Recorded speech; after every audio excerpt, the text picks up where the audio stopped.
Mettons que Dieu existe. Pourquoi devrait-il avoir sa loi? Si vous admettez que Dieu existe, vous devrez également admettre qu'il est le maître souverain de l'univers.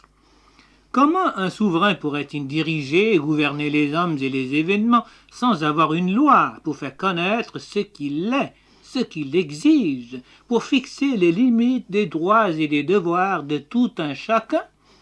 Sans loi, ce serait la confusion, le chaos, et la vie, comme le disait Shakespeare, serait un conte raconté par un idiot, plein de bruit et de fureur, ne signifiant rien.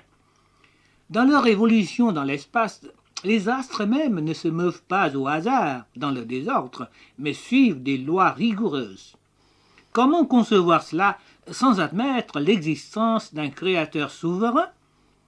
Et si l'ordre cosmique existe, pourquoi n'y aurait-il pas un ordre moral qui exige le triomphe du bien sur toutes les forces du mal et de l'injustice, de la souffrance, de la mort? Dieu étant le maître souverain, la suprême autorité en tant que législateur et juge, sa loi non seulement existe, mais doit être obéie. En quoi consiste la loi de Dieu? Dieu s'est servi de Moïse pour révéler sa loi. C'est ainsi que Moïse reçut les 10 commandements, ou le décalogue, et les lois qui les accompagnaient. Il y avait des ordonnances locales et temporaires qui avaient été abrogées, mais le décalogue est un impératif divin, l'expression de la nature immuable de Dieu. Les principes spirituels et moraux du décalogue sont et resteront valables pour les hommes de tout temps et de tout pays. Il en est de la loi de Dieu comme des lois humaines, dans ce sens que nul n'est censé l'ignorer. Et puisqu'il y a loi, il y a nécessairement sanction en cas de désobéissance, de transgression. Que disent, ou plutôt qu'ordonnent ces 10 commandements? Ils peuvent se diviser en 2 groupes, les devoirs envers Dieu et ceux à l'égard des hommes, ou, pour parler différemment, les relations verticales entre l'homme et Dieu et celles horizontales entre les hommes. Jésus résume ainsi les 2 parties du décalogue. Lisez s'il vous plaît. Tu aimeras le Seigneur ton Dieu de tout ton cœur, de toute ton âme et de toute ta pensée. C'est le premier et le plus grand commandement. Et voici le second, qui lui est semblable. Tu aimeras ton prochain comme toi-même.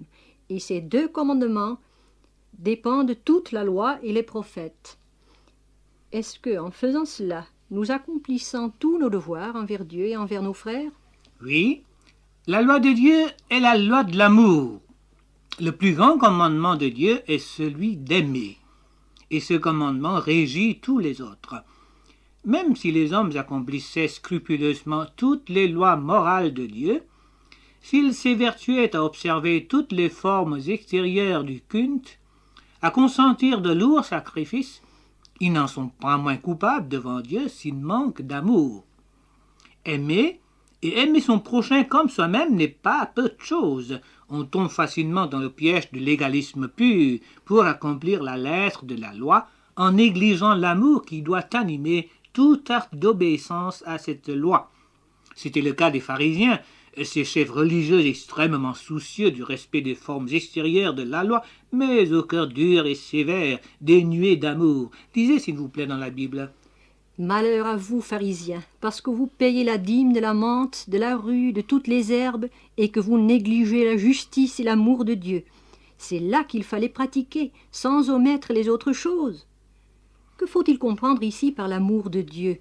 J'avoue que le mot « amour » ne me dit plus grand-chose. C'est un mot tellement usé, employé à tort et à travers, qu'on finit par ne plus trop l'estimer. Tel homme, par amour pour une jeune fille, la tue. Telle mère de famille, par amour pour ses enfants, entraîne ceux-ci dans la mort, et ainsi de suite. Dites-moi un peu si l'amour de Dieu est vraiment d'une autre essence que notre pauvre amour humain. L'amour du chrétien, reflet de l'amour de Dieu, l'amour qui régit toute la loi, est le mieux décrit, ou au moins de la façon la plus détaillée, par l'apôtre Paul dans une lettre adressée aux chrétiens de la ville de Corinthe. Lisez vous-même, s'il vous plaît. L'amour est patient, il est plein de bonté.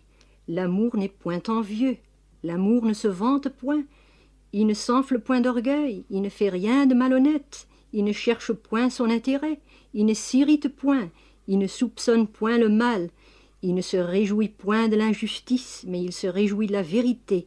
Il excuse tout, il croit tout, il espère tout, il supporte tout. Remarquez surtout que aimer, c'est oser prendre des risques.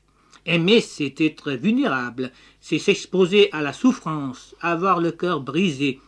Un auteur chrétien a dit « Si vous voulez être sûr d'avoir votre cœur intact, ne le donnez à personne. Évitez tout engagement. Enfermez votre cœur dans un coffre-fort ou dans le cercueil de votre égoïsme. Soyez sûr que dans ce cercueil, votre cœur commencera à changer. Il deviendra dur, incassable, irrécupérable.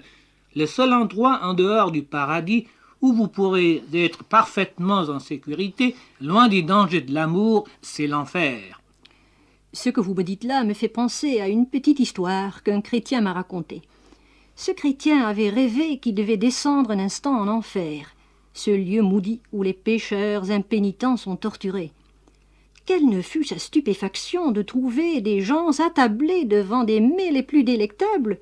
« Comment » s'écria-t-il, « c'est là votre châtiment, manger et boire ?» Hélas, fut la réponse, les mets sont là, placés devant nous. Mais aucun de nous ne peut lui-même les porter à sa propre bouche. « Mais alors, dit le chrétien, si chacun de vous les portait à la bouche de son voisin, comme cela, vous vous rassasierez. »« Quoi ?» lui fut-il répondu. « Donner de la nourriture à mon voisin ? À mon voisin, dites-vous ? Ça, jamais !» C'est bien cela, l'absence absolue d'amour, l'enfer. Mais je voudrais quand même souligner que l'amour chrétien est plus que se sacrifier pour le prochain, plus que lui donner de la nourriture. Certes, l'amour qui régit toute la loi de Dieu implique nécessairement le risque, le sacrifice pour le prochain, la souffrance même, mais ce n'est pas tout. Lisez encore dans la Bible. « Quand j'aurai le don de prophétie, la science de tous les mystères et toute la connaissance, quand j'aurai même toute la foi jusqu'à transporter des montagnes, si je n'ai pas l'amour, je ne suis rien. Et quand je distribuerai tous mes biens pour la nourriture des pauvres, quand je livrerai même mon corps pour être brûlé, si je n'ai pas l'amour, cela ne me sert de rien. » Vous savez bien que certains actes de philanthropie peuvent être inspirés par des motifs troubles. On peut donner de fortes sommes d'argent pour soulager la misère sous toutes ses formes, consentir de grands sacrifices pour se faire bien voir, par exemple, ou encore pour se faire des amis qui, plus tard, rendront service. Tout cela n'a rien à voir avec l'amour chrétien. On peut aussi être tout simplement obligé par la contrainte, par les pressions extérieures de donner de la nourriture, faire preuve de charité collective. Et là où il y a contrainte, il y a aussi la crainte, la peur du qu'en dira-t-on ou du gendarme. La Bible dit « La crainte n'est pas dans l'amour, mais l'amour parfait bannit la crainte, car la crainte suppose un châtiment et celui qui craint n'est pas parfait dans l'amour. » Si j'ai bien compris, l'amour chrétien est donc essentiellement différent de l'amour humain qui est souvent égoïste, intéressé, au point d'être quelquefois proche de la haine. L'amour chrétien est aussi infiniment plus que ce que nous appelons la charité ou la philanthropie, et libre de toute crainte. Il ne naît jamais de la contrainte ou d'une violence quelconque. Mais qui est donc capable d'un tel amour ? L'amour est l'accomplissement de la loi. Vous avez vu que la loi de Dieu exige un amour parfait qui engage le cœur, l'âme et la pensée, et non seulement dans les actes extérieurs. Et cette loi concerne l'amour envers Dieu, aussi bien qu'envers le prochain. Il est clair que personne n'est capable d'obéir à une telle loi. C'est pourquoi, si nous devions être sauvés, ce sera par la foi en Jésus-Christ, celui qui a accompli toute la loi de Dieu pour nous, et non par les œuvres. La Bible déclare que nulle chair ne sera justifiée par les œuvres de la loi, mais que quiconque croit est justifié de toutes les choses dont vous pouvez être justifié par la loi de Moïse. Être justifié signifie être déclaré juste, non coupable. Et alors, cet amour chrétien dont vous m'avez parlé ? Attendez, lorsque par la grâce de Dieu, par le moyen de la foi, un homme est sauvé, il devient un enfant de Dieu, participant de la nature divine. Alors, il peut aimer vraiment. La source de l'amour chrétien est en Dieu. Il est le reflet de l'amour de Dieu répandu dans le cœur des croyants par le Saint-Esprit qui leur a été donné. Grâce à la toute-puissance de l'Esprit Saint en eux, les chrétiens ne sont plus limités à eux-mêmes pour accomplir ce que Dieu attend d'eux.